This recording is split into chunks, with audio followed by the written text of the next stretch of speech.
So it worked out really well. As you can see, I'm already changed for my other callback.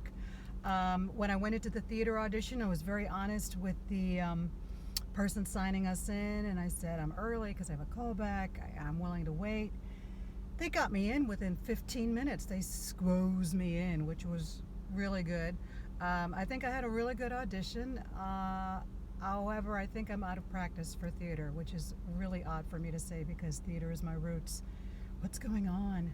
Otherwise, it was a good audition, and I was able to change there. But now the callback is for a mom role, a traditional mom role.